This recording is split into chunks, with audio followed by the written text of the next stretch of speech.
Assalamualaikum warahmatullahi wabarakatuh.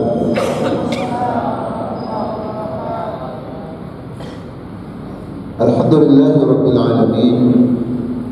Wassalatu wassalamu ala asyrafil mursalin habibina wa imamina Muhammad wa ala alihi wa sahbihi wa man da'a bi da'watihi ila yaumiddin. Amma ba'd. Faqala Allah azza wa jalla fi kitabihil karim: wa innahu ladhikrun laka wa liqaumika wa sawfa tus'alun. Ummat Al-Quran, umat Al-Quran yang semoga dimuliakan oleh Allah Subhanahu wa taala. Alhamdulillah, pada sore di tempat yang mubarak yang semoga diberkahi oleh Allah Subhanahu wa taala ini, kita dipertemukan kembali oleh Allah Subhanahu wa taala untuk bermuayasyah, berinteraksi dengan Al-Qur'anul Karim. Semoga ini sebagai bukti bahwa kita pantas disebut umat Al-Quran, umat Al-Quran, umat yang menyintai Al-Quran, umat yang memahami Al-Quran, umat yang mengamalkan Quran, dan umat yang berjihad dengan Al-Quranul Karim. Wajahidhum bihi jihadan kabira. Kajian kita pada sore hari ini mengambil tema tafsir surat Al-Ikhlas, dan masih kajian ini menggunakan pendekatan tafsir tahlili. Metodologinya atau manhajnya menggunakan pendekatan tafsir tahlili, tafsir analisis. Saudara sekalian, surat ini diberi nama surat Al-Ikhlas, sehingga dari nama saja kita sudah bisa memahami bahwa tema besar surat ini adalah tentang ikhlas, tentang memurnikan Allah, mentauhidkan Allah, mengesahkan Allah, di mana Allah Subhanahu wa taala esa, bukan sekedar satu, tapi esa yang artinya tidak ada padananya. Kemudian yang kedua, keutamaan surat ini. Di dalam riwayat diterangkan bahwasanya anna rajulan, ya, sungguhnya seseorang sami'a mendengar, ya, ya, saudaranya atau temannya yang membaca surat ini. Surat ini dibaca fi taraddudin, berulang-ulang, ayat takarrurin, diulang-ulang. Begitu mendengar seseorang membaca surat Ikhlas berulang-ulang, maka orang tersebut lapor kepada Rasulullah sallallahu alaihi wasallam. Maka annahu yataqala, ya, seolah-olah dia menganggap kecil surat ini, atau menganggap kecil orang yang baca surat Ikhlas, Qul kalau kita ini baca Qul terus kayak tidak ada surat yang lainnya di sana. Maka Rasulullah SAW menjawab, innaha ta'dilu thulutsal Qur'an. Sungguh surat Al-Ikhlas ini, ya, menyamai, sama dengan sepertiga Al-Quran. Masya Allah. Surat yang pendek, cuma 4 ayat atau 2 baris, tapi isinya, kandungannya, keistimewaannya sama dengan apa?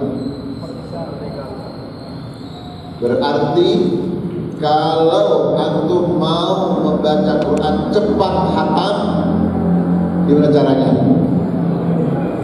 Hah? Siapa yang ngajar itu? Tetap bacanya kita dari awal sampai akhir. Nah, kenapa Kenapa ya kata Allah? Surat Al-Ikhlas itu sampai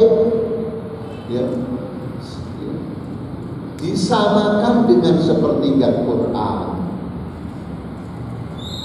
Saudara sekalian, Al-Quran secara keseluruhan dari awal sampai akhir, Al-Quran yang merupakan minhajul hayat, pedoman kehidupan, dustur hadil ummah, undang-undang umat manusia. Kalau dijelaskan secara global, maka kandungannya tidak bisa lepas dari 3 hal, yaitu masalah akidah, kemudian akhlak, dan ibadah. Akidah, ibadah, dan akhlak. Nah, sekarang saya bertanya, ketika Al-Quran secara keseluruhan dan secara global isinya tentang ibadah, akhlak, dan akidah, saya bertanya ikhwan, yang tentang akidah ini diwakili oleh surat apa? Surat Al-Ikhlas. Mari nanti kita kaji satu persatu. Bagaimana surat yang pendek cuma 4 ayat atau juga 2 baris, tapi mencakup seluruh inti daripada akidah Islam. Nah, mari pertama masuk di al-ayatul ula. Qul huwallahu ahad. Ikhwan masih ingat? Kalau ada ayat dimulai dengan qul, kemarin sudah dua-duanya, maka menunjukkan li'azamatil maqul alaih, menunjukkan bahwa firman Allah yang jatuh setelah qul adalah syai'un azim, sesuatu yang agung, sesuatu yang besar. Sehingga di dalam Al-Quran tidak semuanya ayat dimulai dengan qul.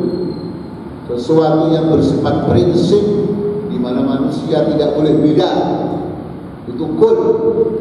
Masalah yang pokok dalam kehidupan ini, begitu manusia menyimpang dari yang pokok, maka hancurlah tatanan kehidupan umat manusia. Itu qul. Nah, apa firman Allah yang jatuh setelah qul? Yaitu huwallahu ahad. Dialah Allah ahadun yang ahad. Bapak Ibu sekalian, ahad itu tidak sama dengan wahid. Ahad mempunyai makna wahid dan plus. Ya. Jadi bukan sekedar wahid satu, tetapi di situ selain satu atau esa ada makna yang lain. Apa makna yang lainnya? Tidak ada padanannya, tidak sama. Itu ahad. Diterjemahkan oleh orang Indonesia yang Maha Esa. Pertanyaannya, ahadun fi ayyi syai'? Esa dalam hal apa? Jawabannya sebenarnya esa dalam seluruh makna keesaan. Sekedar contoh, ahadun fi wujudi, esa dalam wujudnya. Apa yang kita maksud dengan esa dalam wujudnya? Yaitu Allah itu wujud karena diwujudkan pihak lain atau dengan sendirinya. Antum saya ini wujud ada karena kita sendirinya atau karena ada siapa? Ada bapak dan mana lain. Makanya hadisnya anta wa maluka li abi. Kamu dan harta benda kamu, termasuk gaji kamu, itu milik bapak kamu. Ikhwan, kalau antum atau saya baru rumah tangga, melepaskan penderitaan, hanya kawin itu menderita, kawin kontrak, gaji kita 5 juta, diambil oleh orang tua kita 4 juta, halal kan? Halal, karena saya dan harta benda benda saya adalah milik. Sekarang saya bertanya, berapa persen pekerja di Jakarta dan sekitarnya yang gajinya itu jelas dianggarkan setiap bulan 9% untuk orang tuanya? Berapa persen?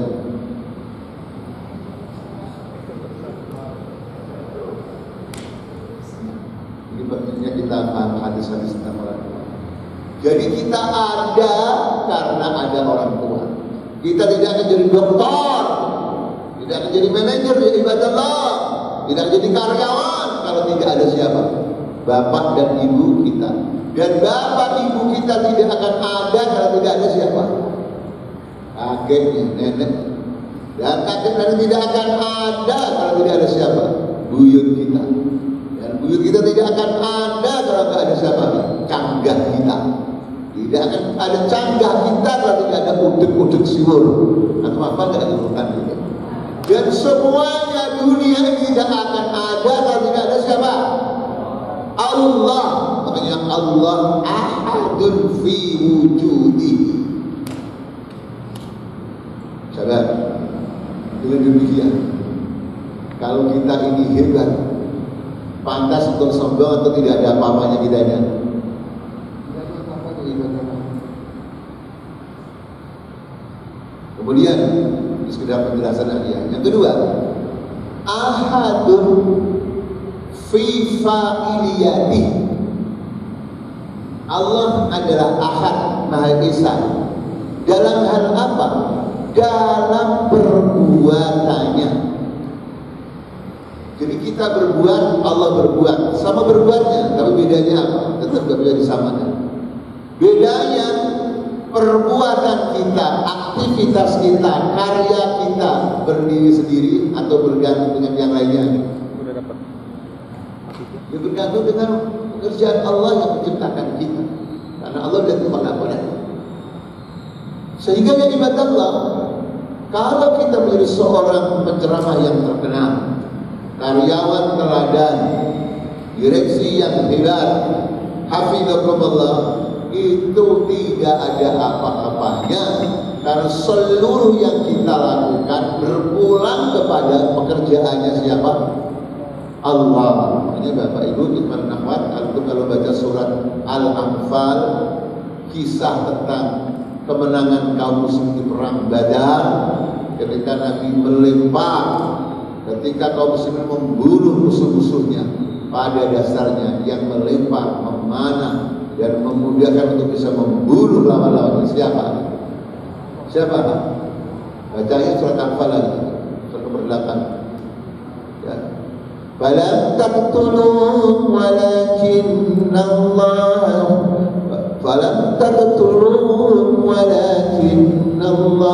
qatalahum wa ma ramaita idh ramaita walakinna Allah rama wa liyubliyal mu'minina minhum bala'an hasana inna Allah sami'un 'alim.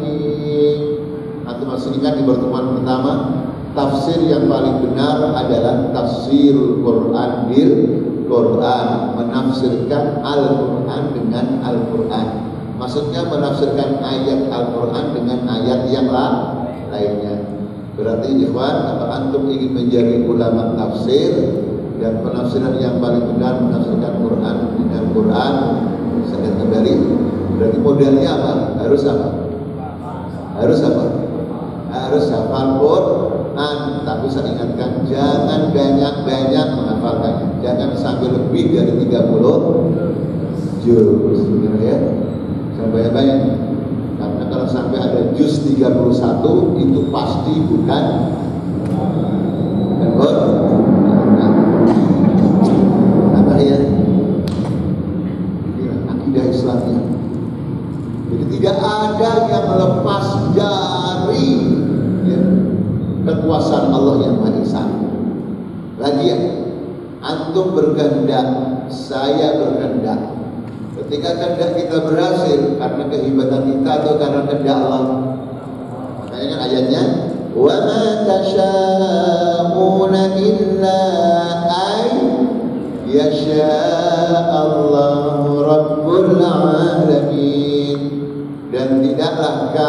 menghendaki apa yang tidak boleh kecuali apa yang telah ditentukan dikehendaki oleh Allah, insyaallah. Sehingga ketika kita bekerja diterima di perusahaan ini bukan karena hebat kita, bukan karena lobby kita, bukan karena ijazah kita, karena terbukti tidak semua yang punya ijazah diterima di perusahaan ini. Allah yang mudahkan, Allah yang menggerakkan kita, dan Allah yang menggerakkan punya perusahaan sehingga menerima kita. Kalau kita ceramah hebat sampai orang banyaknya tertarik, bukan karena kehebatan kita, tapi karena Allah yang memberikan kehebatan kepada kita, dan Allah juga yang menggerakkan hati masyarakat sehingga tertarik pada diri kita, sehingga menjadi ustaz, menjadi ulama, menjadi mubarik, menjadi apapun tidak akan sombong, tidak akan hurur, tidak akan GR, karena dia tahu dan mengimani semuanya adalah berpulang pada Allah yang Maha Ahad. Ini qul huwallahu ahad. Allah Ahad di dalam nama-namanya yang indah-indah. Allah Ahad satu dalam sifat-sifatnya.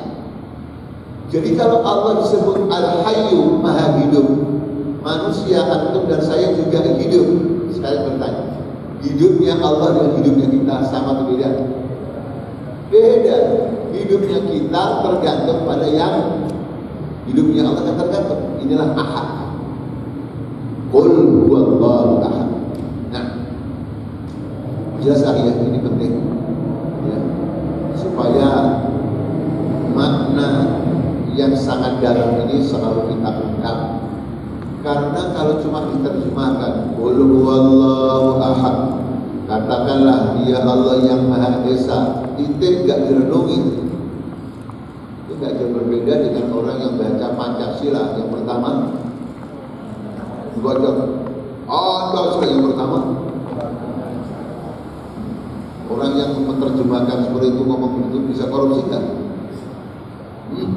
Karena esanya, ngomong esanya terus sampai esa, gak ditadaburi. Tapi kalau Allah qul huwallahu ahad kita renungi, kita imani, kita perjuangkan ya ibadallah, maka kita dimanapun tidak berani berbuat maksiat kepada Allah.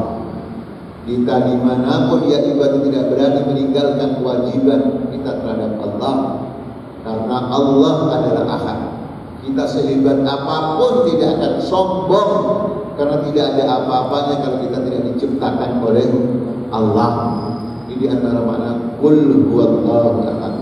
Tetapi antum jangan terjebak kepada pemahaman mungkiatul wujud, ya kan? Yang mengatakan apa? Bahwa manusia saking tingginya imannya sudah menyatu manunggaling Gusti, ya, sehingga ketika dia tidak sholat, ya guru saya tidak perlu sholat karena sudah menyatu dengan Allah.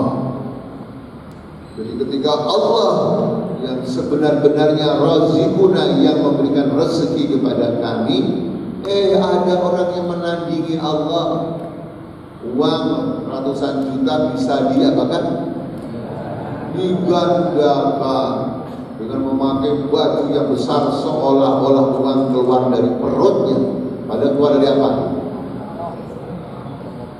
Saya bertanya saudara, yang ikut terkena kesesatan itu anak SD atau sampai doktor juga?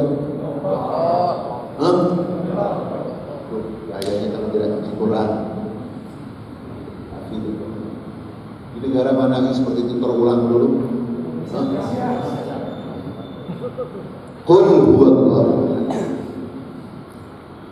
Sebenarnya ayat yang kedua, ketiga, dan keempat itu seluruhnya adalah takidan. Semuanya adalah mempertegas pada ayat yang pertama. Jadi kalau kita misalnya menafsirkan Quran, maka yang paling panjang kita tafsirkan itu ayat pertama. Karena ayat kedua, ketiga, keempat ini hanya sebuah penegasan. Penegasan. Jadi begini, ketika Allah adalah Ahad, dan tadi saya sampaikan Ahad ya lebih balik, lebih mendalam daripada Wahid ya. Kenapa? Karena Ahad selain maknanya satu, ditambah lagi tidak ada padannya, tidak ada yang lain ya. Nah, maka saudara sekalian, muqtadayatnya, konsekuensinya, ketika Allah itu Ahad, maka juga Allah As-Samad.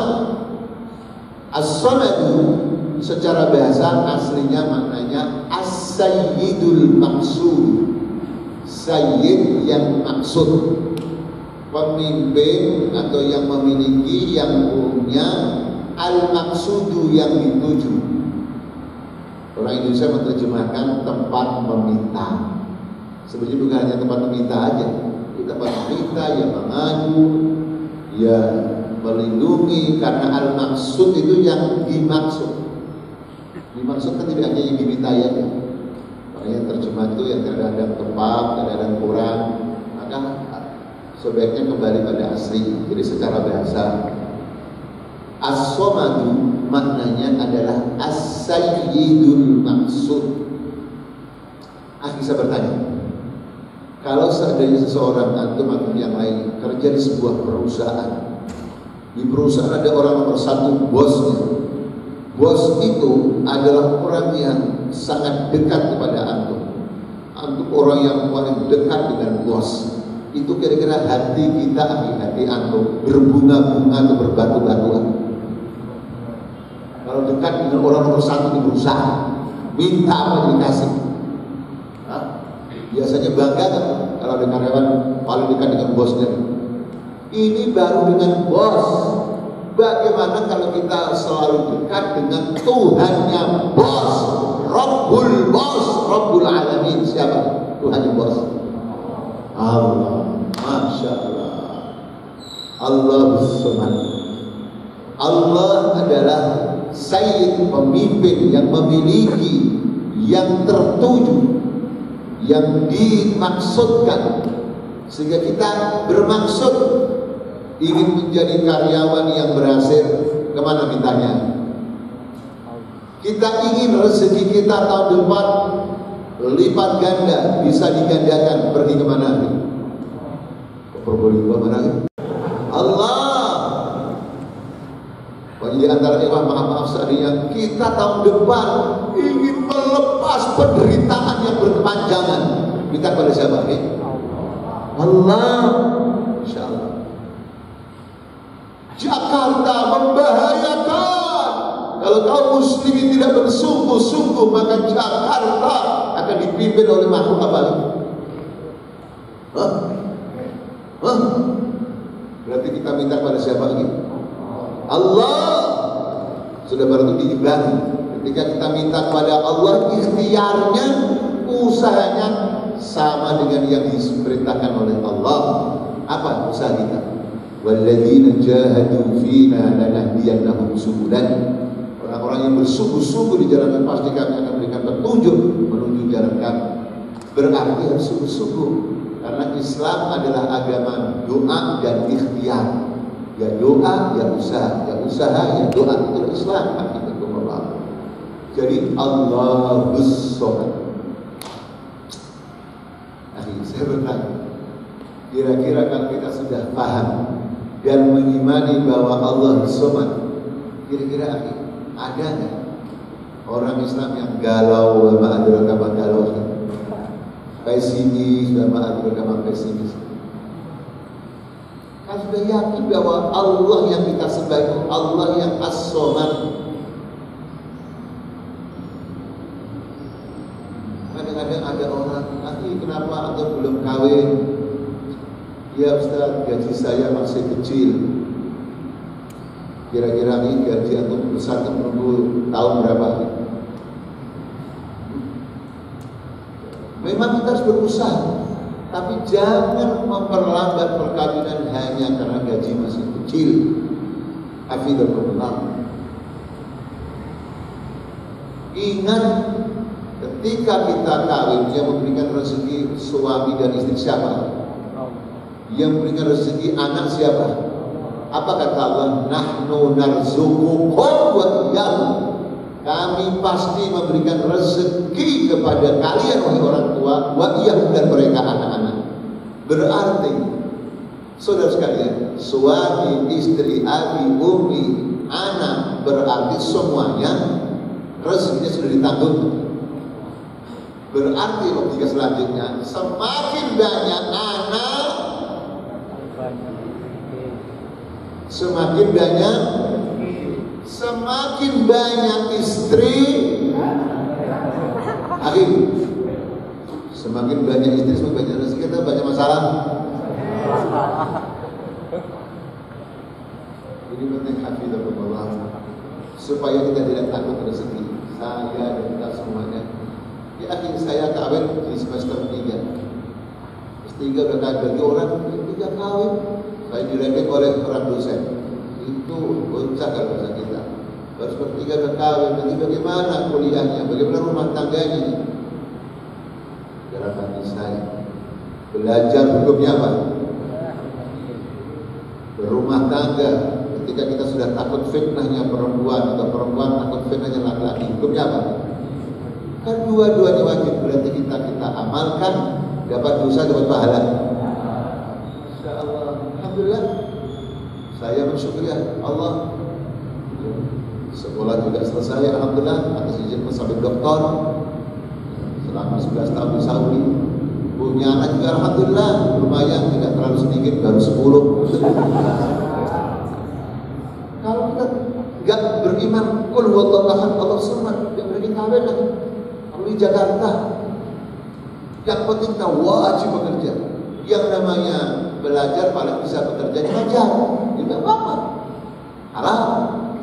Nanti karyawan bekerja di perusahaan dengan sungguh-sungguh sambil mempelajari pelajaran apa di perusahaan ini sampai besar, sehingga antum mempunyai target 10 tahun harus punya perusahaan. Masya Allah. 15 tahun nambah lagi. Masya Allah. 20 tahun nambah lagi. Karena sudah barang tentu menjadi karyawan dengan yang punya perusahaan, tapi beruntung yang mana? Ya saya bertanya, antum cita-citanya jadi karyawan seumur hidup atau ingin punya perusahaan? Sama. Saya mengajar di sebuah madrasah namanya Asy-Syafi'iyah yang didirikan oleh kiai terkenal di Jakarta, Kiai Abdul Syafi'i rahimahullah. Saya harus punya cita-cita. Kalau saya tidak punya cita-cita ngajar terus, berarti menjadi guru seumur hidup. Pertanyaan gampang saja. Kalau beliau punya pesantren, saya sekarang masih belajar, selalu belajar. Masa beliau bisa, saya nggak bisa? Alhamdulillah akhirnya juga santri kita punya tidak kurang dari 3.000 santri dan mahasiswa. Jadi sama aja, diatur karena juga sama. Nah, jadi karyawan sekian tahun, setelah itu punya perusahaan, punya PT Adem Ayem Loh Jinam. Masya Allah, Masya Allah. Sehingga suatu saat, ya semoga saya undang di perusahaan nanti, ya. Masya Allah. Akibat apa ini? Ini kira-kira ngarang-ngarang atau cuma menghibur antum?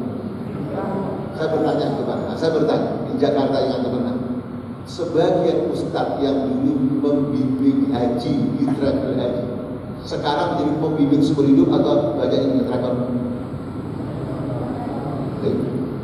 Padahal ustadz itu tidak pernah kuliah jurusan ekonomi, kuliahnya jurusan pesantren, jurusan qala Allah qala Rasul. Bisa pelajari, kenapa? Karena Allah Somad, Allah As-Sayyid Al-Maqsud, maksuduna, anta maksuduna. Maka di antara dia kalau berdoa, ya Allah anta maksuduna, sehingga berkembang, ya. Berkembang. Dulu antum punya mobil cuma satu, nanti nambah lagi. Dulu rumahnya satu, nanti nambah lagi. Dulu istrinya satu, tetap satu aja. Karena suratnya surat Al-Ikhlas. Qul huwallahu ahad. Selanjutnya, ikhwan, di antara takkid untuk mempertegas bahwa Allahu ahad adalah yang ketiga, lam yalid wa lam yulad. Lam yalid, Allah tidak beranak, tidak lahirkan, tidak punya anak. Wa lam yulad, dan tidak diperanakkan. Artinya Allah bukan bapak yang punya anak, ya kan? Allah juga bukan anak yang dilahirkan. Lam yalid wa lam yulad, karena Allah apa? Ahad. Kalau Allah punya anak dan Allah ada yang jadi Tuhan anak, ya berarti bukan ahad lagi. Sebab ayat ini memberikan hidayah kepada orang-orang yang agamanya apa? Paham saudara? Jadi Quran itu memang kitab untuk seluruh umat manusia.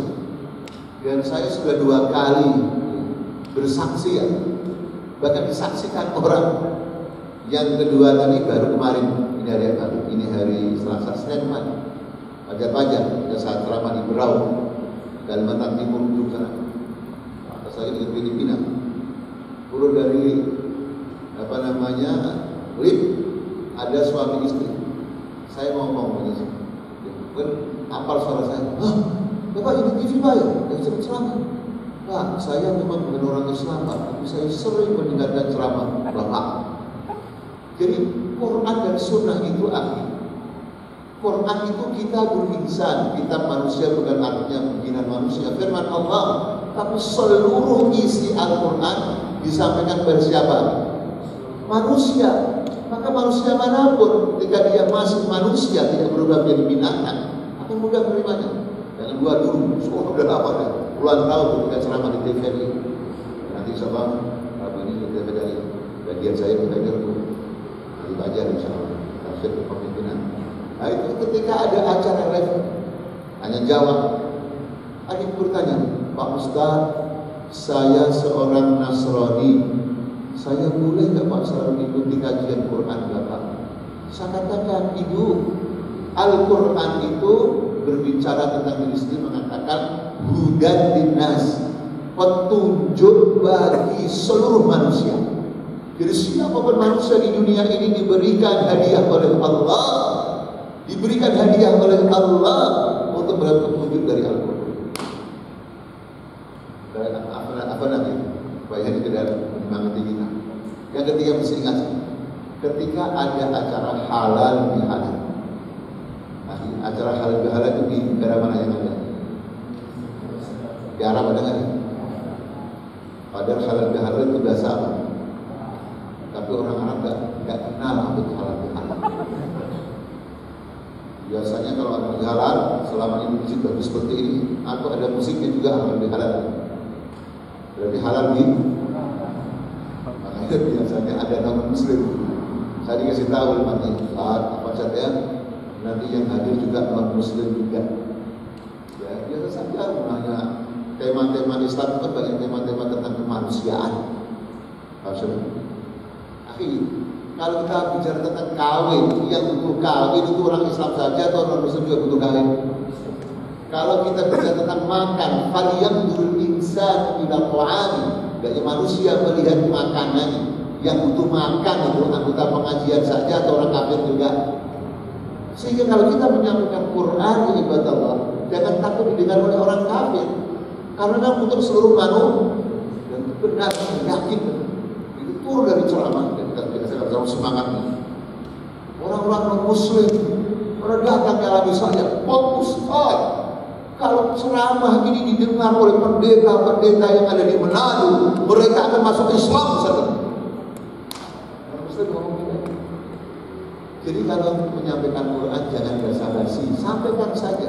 Karena Quran adalah firman Allah. Manusia apakah yang beragama Islam atau yang belum Islam, ciptaan siapa? Ciptaan siapa coba? Berarti nyambung nggak? Ketemu nggak? Maka ketika fitrah manusia itu disentil, ya, disentuh, maka akan muncul ya, fitrahnya hati itu.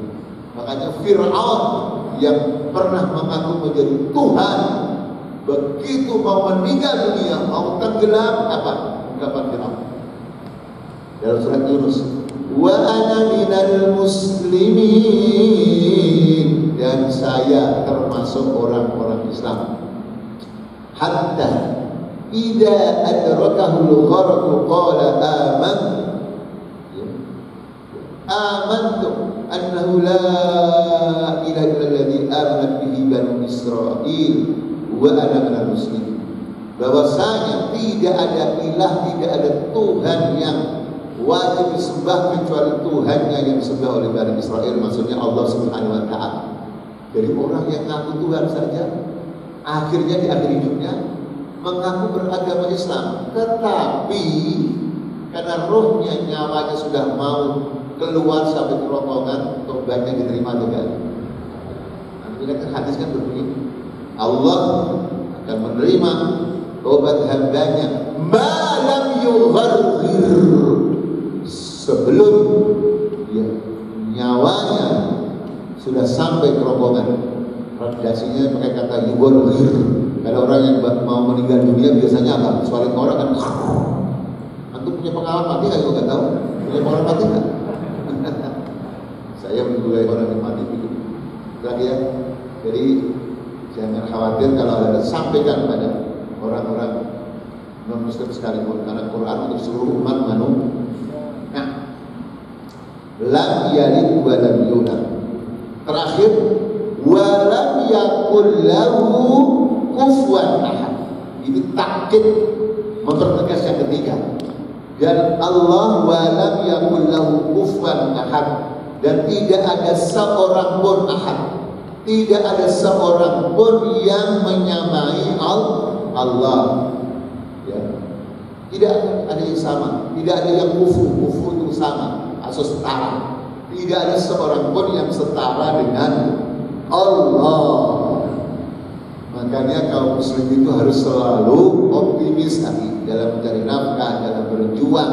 Jangan takut dengan kekuatan orang-orang kafir, karena di dunia seluruh kekuatan, kalau sudah berhadapan dengan kekuatan Allah, seluruh kekuatan, kekayaan, media di dunia berhadapan dengan kekuatan Allah, besar atau kecil lah itu dalam dunia. Kecil. Jangan sampai ditakut-takuti seolah-olah tidak akan terkalahkan. Yahudi tidak akan terkalahkan, orang kafir tidak akan terkalahkan. Siapa bilang? Sekarang bertanya saja. Nabi SAW itu tentaranya, pasukannya, ya, pengikutnya kan hanya orang Islam yang berasal dari Mekah dan Madinah. Yang hijrah kemana? Hijrah kemana? Ke Madinah. Segala hijrah masih Muharram. Di Madinah sendiri yang merupakan ibu kota negara Islam, semuanya agama Islam akhir? Semuanya agama Islam? Tidak. Di Madinah ada Yahudi. Di Madinah juga ada musuh dalam selimut. Siapa? Siapa? Mengaku orang Islam tapi memusuhi Islam. Siapa? Orang-orang munafik, dan pemimpinnya orang asli Madinah. BMI, Bapak Munafikin Internasional, ya kan? Namanya siapa? Abdullah ibnu Ubay bin Salul. Artinya apa? Logikanya di dalam negeri sendiri musuhnya Yahudi, munafik. Kemudian ke Mekah, tengok Mekah, musuhnya orang-orang musyrik di bawah kepemimpinan Abu Jahal, Abu Lahab. Kemudian ke timur sana, ke Iran, Persia. Apa agamanya Persia? Persia. Menyembah api, dan negara manapun yang menyembah api kalau seandainya mengaku masuk Islam, biasanya Islamnya Syiah.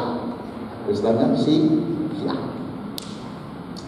Ke barat, ke Syam, ke Mesir, mereka adalah Romawi. Berarti Nabi SAW dikeroyok di dalam negeri munafikin Yahudi, tetangganya orang musyrik. Di Iran, Syria, di Iran Persia, penyembah ya api. Di Syam adalah Romawi. Itu musuhnya Nabi sedikit banyak. Sekarang saya bertanya, kenapa kau menang umat Islam? Kenapa? Karena kalau kaum muslim akidahnya benar, Islamnya benar, dibiarkan oleh Allah atau dibantu oleh Allah. Kalau sudah Allah membantu, ada gak kekuatan yang menang? Sekarang saya bertanya, Jakarta mayoritas agamanya apa? Ulamanya banyak sedikit kan? Pak hajinya banyak kan? Habaibnya banyak kan? Kenapa 5 tahun yang lalu yang menang siapa? Kenapa? Kenapa kira-kira? Makanya akidah. Terus kalian terakhir setelah kita memahami tafsir surat Al-Ikhlas secara tahlili, di dalam hadis dikatakan, sebelum dikatakan begitu pentingnya isbatu tauhid, menetapkan bertauhid kepada Allah agar tauhid itu eksis dalam kehidupan ini, maka sampai Nabi Sallallahu Alaihi Wasallam tidak pernah meninggalkan membaca surat Al-Ikhlas dan surat Al-Kafirun. Jadi dalam riwayat, ketika kita mengetahui bahwasanya pahala yang sangat besar bagi orang yang sholat 2 rakaat sebelum sholat fajar, bunyinya kan rok'ata al-fajr. Rok'ata al-fajr aslinya rok'atanya, nonnya dibuang karena mudhof ilaih. 2 rakaat sholat fajar maksud sholat subuh, maksudnya qabla subuh, adalah khairun minad dunya wa ma fiha, lebih baik, lebih mahal daripada dunia seisinya. Ikhwan, dunia seisinya berarti termasuk perusahaan apa? Jadi kaya mana yang punya perusahaan ini dengan antum yang sholat subuh 2 rakaat sebelum subuh? Allah. Jadi kita tidak pernah merasa miskin kalau tidak tahu seperti itu. Orang kan kurang kaya miskin selalu dunia yang kurang. Dan di dalam rakaat pertama setelah Nabi membaca Al-Fatihah, beliau membaca surat Al-Kafirun, Qul ya ayyuhal kafirun. Dan di dalam rakaat yang kedua setelah Al-Fatihah, beliau membaca Qul huwallahu ahad. Kenapa kok tidak dibalik? Kenapa tidak yang pertama Qul ahad, yang kedua Qul ya kafirun? Ini rahasianya kalau dalam ilmu dakwah adalah al-hadmu qabla al-bina, meruntuhkan sebelum membangun. Jadi kalau mau akidah kita itu kuat, maka syirik-syirik yang ada itu harus dipelihara atau harus dilenyapkan, baru bangunannya kokoh. Karena kuliah ibn kafirun menafikan Tuhan palsu, menafikan penyembahan yang tidak benar. Nanti akan kita kaji surat Al-Kafirun. Sementara Qul huwallahu ahad isbat, menetapkan tauhidullah, bertauhid kepada Allah. Artinya apa? Tidak mungkin tegak akidah tauhid kalau kita tidak sebelumnya menghancurkan seluruh bentuk syirik. Contoh ini aja lah. Antum ada yang dari pantai, dari saya dari Pati, di kampung, kerjaan saya di tambak. Kita kalau ingin tambak zaman dulu sebelum ada musim hujan, yaitu bandeng. Kalau ingin bandeng kita itu hidup semua, atau paling tidak masih hidup kemudian besar, langsung kita lepas ditambah atau imbuhan kalau orang Jawa bilang, atau air yang ditambah itu dibersihkan dulu. Kalau nggak dibersihkan, benih-benih ikan dimasukkan, tapi di situ ada ikan kakap, ada ikan berkait dan sebagai lausan. Bandengnya itu betul dimakan. Sama gitu. Kalau antum mau nanam padi, langsung antum sebar gabah, atau rumputnya alam-alamnya harus dibersih dulu. Kalau hurufatnya syiriknya tidak dibersihkan dulu, sama-sama tumbuh mungkin, atau bahkan gak tumbuh itu akidahnya. Tetapi seandainya sama-sama tumbuh, rumput dibiarkan dibersihkan, padi tetap ditanam. Seandainya tumbuh kedua-duanya, tinggi mana rumput alang-alang dengan padinya? Kalau orang beragama Islam tidak membersihkan syirik khurafat perdukunan, tapi mengaku beragama Islam, seandainya tumbuhnya tinggi mana iman dengan syirik. Jadi walaupun beragama Islam, Punya duit ini digandakan sampai miliaran, tapi pergi kemana?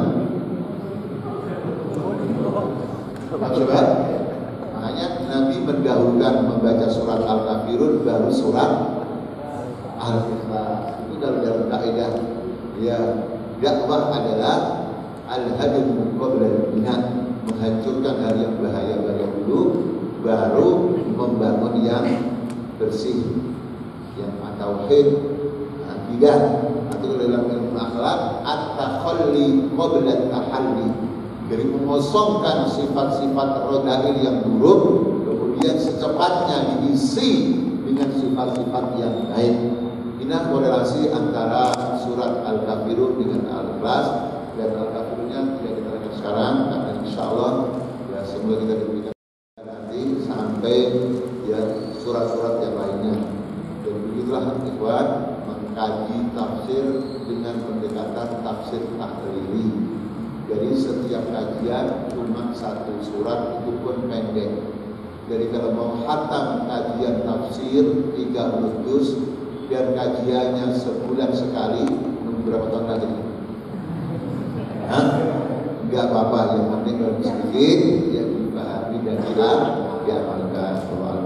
Assalamualaikum warahmatullahi wabarakatuh. Assalamualaikum warahmatullahi wabarakatuh.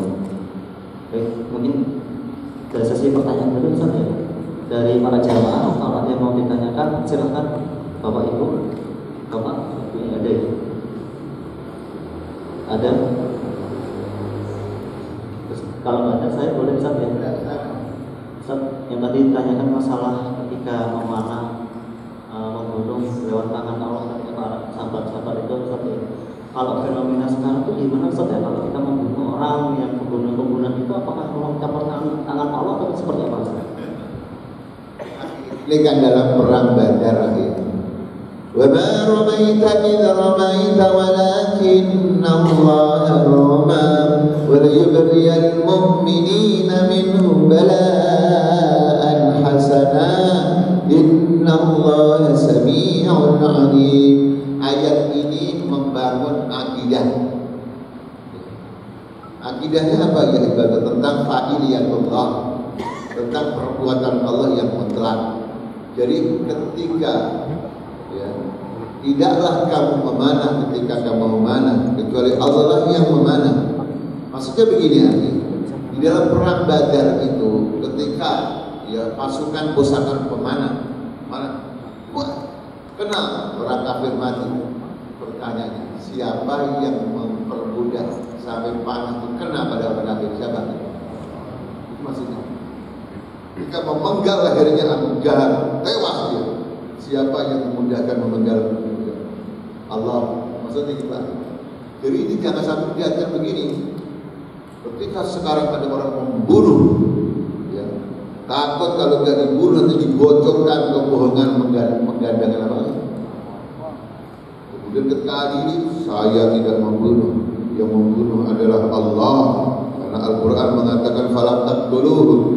Nah itu tafsir Jalalain dan tafsir jalan lain.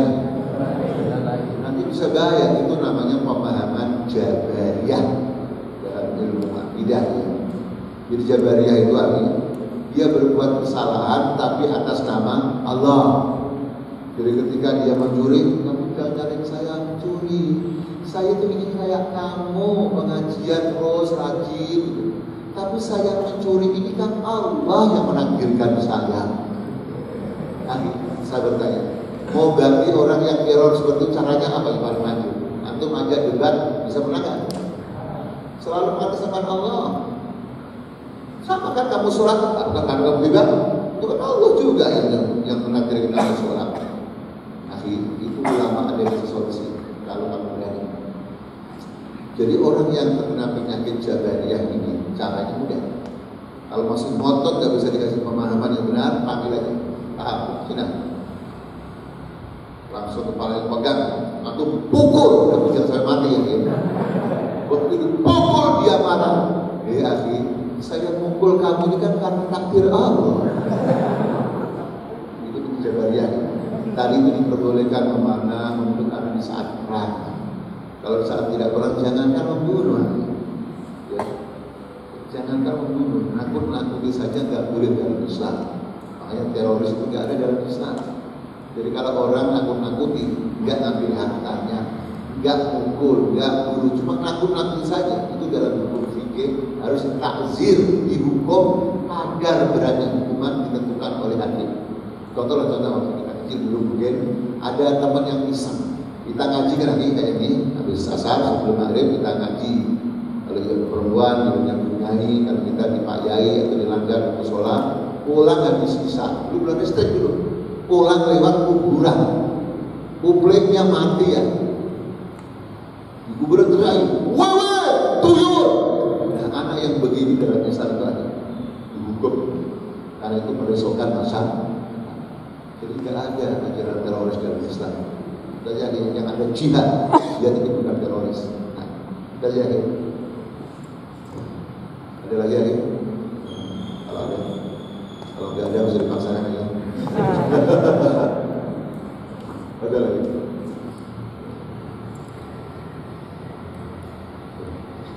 Yang saya tanyakan Ustaz berkaitan dengan akidah. Bagaimana kita harus bersikap atau beramal ma'ruf terhadap orang yang percaya kepada Allah, juga minta bantuan terhadap jin, gitu. Terus ini kan memperaduk akidah secara akidah, itu gimana kita sikapnya dalam berdakwah terhadap masyarakat ini? Ya, saudara sekalian. Pertanyaan ini jawabnya kembali pada kaidah yang ada dalam hadis Nabi SAW, bunyinya begini: unsur akhaka dzaliman aw mazluman. Tolonglah saudara kamu yang berbuat zalim dan yang dizalimi. Sahabat bertanya, ya Rasulullah, kalau saya menolong saudara yang zalim, yang dizalimi, jelas bela, ada saudara yang dizalimi dianiaya. Tapi bagaimana caranya menolong saudara kita yang zalim? Minta kepada dukun zalim atau adilah? Korupsi zalim atau adil? Anak muda yang yatafaccarun pacaran, zalim atau tidak? Maka Nabi jawabnya, ya, tamnahu, larang dia, cegah dia, jangan sampai berbuat zalim. Jadi kalau ada saudara kita, tetangga kita, teman kita datang ke dukun, cegah dengan cara yang paling bijak. Kan ada 3 lagi cara berubah itu kan. Pertama apa? Man ra'a minkum munkaran falyughayyirhu biyadihi. Begitu antum punya teman, tetangga, tadi dukun, satu pegang, cek, boleh dileh, ya, dukun. Nah, dukun itu sudah sugih, ngapain dikasihkan kamu? Angkel dukun itu bisa kasih kekayaan, dikasihkan orang itu tidak sendiri.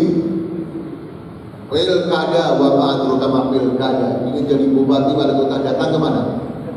Ke dukun. Kalau dukun yakin bahwa dia menang, dikasihkan orang itu dia yang maju. Atau ingat gak sih, dukun ya maju di pilkada Bogor, menang atau kalah? Kalah. Nah, itu kalau orangnya bisa kita pegang. Tapi kalau orang besar, mertua kita lagi ya. Maka fa'ilah tadi, kamu tidak mampu dengan apa? Bilisanihi, bersebuh tapi Allah. Nasihati orang mertua kan harus pelan-pelan ya. Masa kita dikasih anaknya kencang nasihatnya. Saya dinasihati mertua maklum, ketika mertua saya ya masuk partai tertentu, bukan partai Islam, bisa nasihati aja. Mertua yang terhormat, ya, posisi mertua sebagai seorang ustaz lebih terhormat di mata Allah daripada pendidikan partai yang banyak genderuwo. Itu gimana misalnya? Bisa disebut nanti yang salah. Akan mengambil gede. Nah kalau dengan lesan juga nggak berani, nggak mampu. Jangan sampai kita nggak berani, nanti kita dipengaruhi terus. Akhirnya tas tadi apa? Bilang bagi qalbi maka dengan hati. Tetapi kalau hanya dengan hati saja itu adalah boleh, ya. Wadzalika adhaful iman, yang demikian itu iman yang paling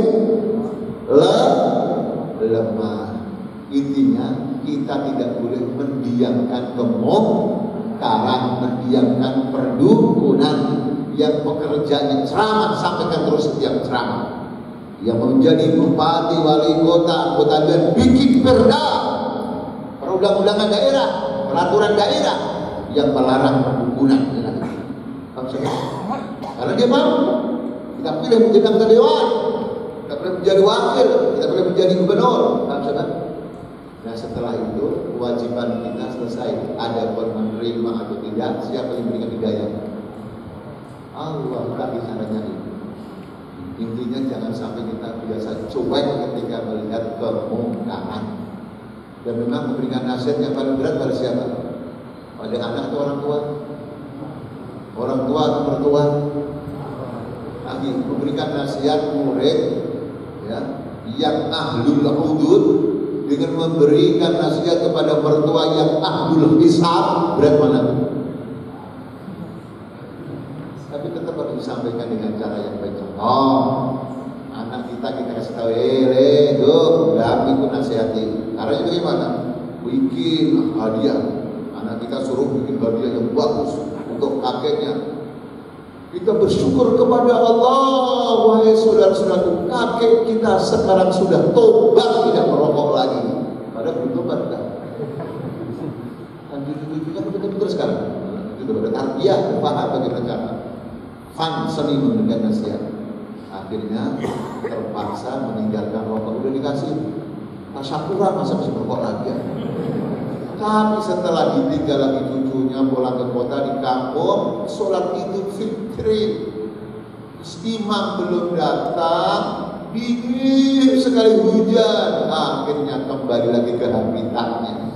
Nawaitu al-wujuda qur'an lillahi ta'ala. Aku wujud lillahi ta'ala. Artinya apa maksud saya? Nasihat itu harus terus berhenti. Diikhtiar orang-orang yang ahli maksiat itu, atau sebelum maksiat, orang yang masih punya tradisi yang kurang terpuji itu, atau juga yang tadi yang berbuat maksiat, harus dikelilingi orang-orang baik supaya ketika berbuat menyimpang itu tidak nyaman. Jangan malah dijauhi. Artinya itu terapkan aja seni dalam komunikasi. Ya nanti kalau ada cara yang lebih baik lagi, silakan. Hari ini kan sekedar beberapa tokoh aja. Nah, coba bagi kita lagi. Ya terakhir aja, witir terakhir Pak.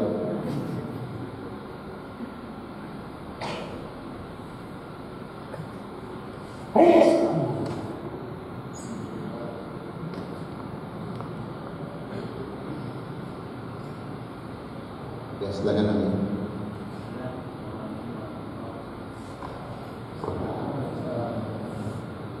Soal ini Ustaz, kepemimpinan yang mungkin sudah sangat booming-boomingnya kan? Iya. Hampir pilkada nanti 2017 masih tetap tentang akidah. Itu kan ada beberapa, mungkin banyak ya kaum muslimin yang memilih yang non-muslim itu secara akidah. Apakah akidah mereka itu batal atau bagaimana? Kemudian solusi apa yang bisa kita berikan yang memahami tentang pentingnya sebuah kepemimpinan yang sudah dijelaskan di Al-Quran. Itu aja Ustaz. Assalamualaikum warahmatullahi wabarakatuh. Ya, terima kasih. Ini benar ya. Ceramah di mana-mana kita berbicara tentang kepemimpinan, hubungannya dengan akidah. Tapi masih saja sebagian orang yang mengaku beragama Islam tetap milih orang kafir. Pertama, mudah ya jawabannya, tapi membutuhkan perjuangan yang keras. Ceramah tentang kepemimpinan dan hubungannya dengan memilih orang Islam juga memilih orang kafir. Dalam akidah jelas itu menyimpang ya, karena ayatnya kan wa may yatawallahu minkum fa innahu minhum dan surat Al-Maidah. Barang siapa di antara kalian umat Islam memilih pemimpin orang kafir, berarti dia sudah termasuk golongan orang kafir. itu berarti akidahnya benar atau rusak.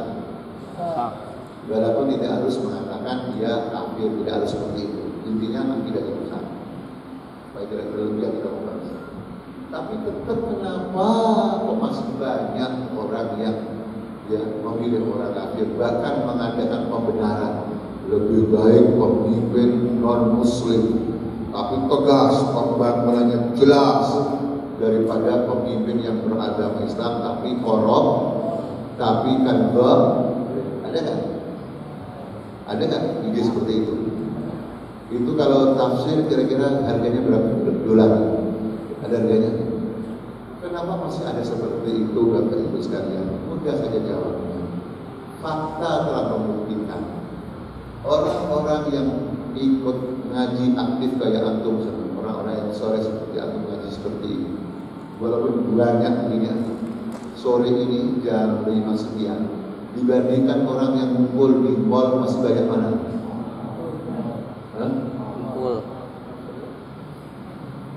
Jadi kita sebagai ustaz, kita sebagai aktivis dakwah, jangan GR ketika ceramah tentang kepemimpinan.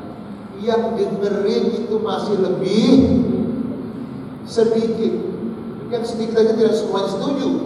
Saya pernah ceramah di sebuah perusahaan tentang kepemimpinan ini. Pulang saya di SMS, Pak Kiai, nanti lihat saja menang yang mana. Astagfirullahaladzim.